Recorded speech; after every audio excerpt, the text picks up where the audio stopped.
In 1975, he became one of 10 individuals, 10-man team of a motorcycle Arizona trooper team.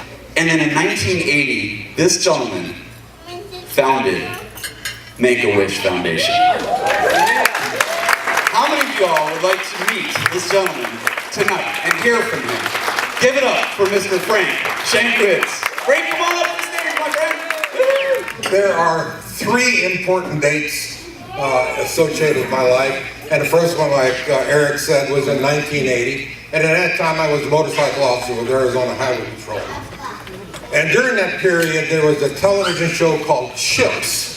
So if anybody's shaking their heads, you're showing how old you are. But the 2 actors in that, Eric Estrada and Larry Wilcox, were very popular with the younger generation. The kids just loved watching Chips, and so did us motorcycle officers. In fact, we trained with California Highway Patrol when we initially started our program in Arizona.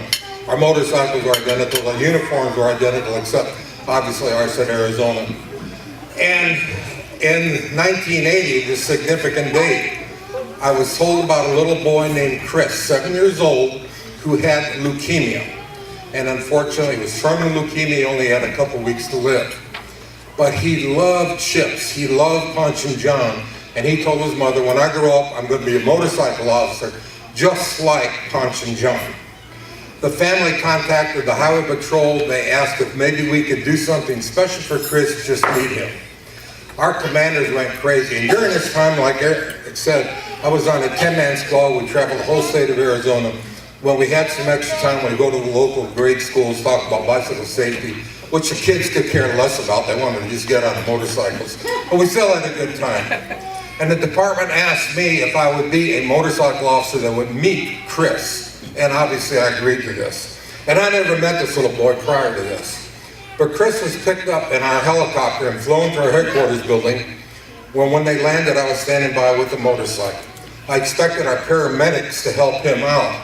Instead, when they opened the door, here comes this little bundle of joy running out there, running the motorcycle. Hi, I'm Chris, all smiling. And I knew he had just come out of the hospital. In fact, he was hooked up to IVs the night before. But I'm seeing just a typical little 7-year-old boy. Chris got on that motorcycle immediately. He was just beaming, having so much fun. And I'm looking at his mother, and she's got tears in her eyes, and I'm realizing she's seeing her 7-year-old be just a typical boy again, and not worrying about hospitals and that. Chris went on that day to become our first and only Arizona Highway Patrol officer, complete with his own badge, his smoky hat, as we called it, the officers carried. And when I asked Chris if he wanted to ride on the motorcycle, which we were allowed to do in the parking lots, he got very nervous. No, I don't want to do that. I'm a little puzzled by that. Why, Chris? You just rode on a helicopter.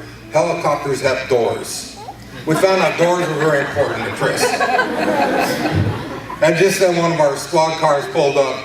Chris, would you like to help drive the squad car? Yes, I would. He jumps on the sergeant's lap. He's scurrying it around the parking lot, red lights and siren. And he's doing this. He was chewing bubble gum. He just blew this giant bubble as he's steering. And I said to his mother, look, there's our bubblegum trooper, which she wrote a book that's still in publication today, The Little Bubblegum Trooper. But coming back, flying back to Arizona, I just started thinking, here's this little boy, he had a wish, and we made it happen. Why can't we do that for other children? And that's why this important date of April 29th, 1980, 35 years ago, is very important, because that's when Chris had the wish, we granted it, and that's when the idea of the Make-A-Wish Foundation was born. Now, 35 years later, because of one little boy, the Make-A-Wish Foundation has grown to 63 chapters in the United States and a great chapter here in San Diego. We're on 36 international chapters, have granted over 350,000 wishes worldwide. And while we're here tonight,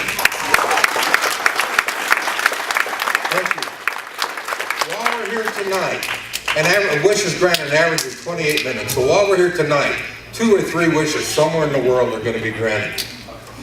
Now I say that's a significant date. The other significant date to me is May 5th, 2011. And on that day, I received a call a couple days earlier from a gentleman named Greg Reed. Says, I want you to come to San Diego. I want to talk to you. And I said, I don't know who you are. No, I don't want to come to San Diego and talk to you. I'm a police officer. I have no idea who you were. In fact, I'm a homicide detective. So what's going on? He says, no, it's very important that I talk to you. So I came to San Diego.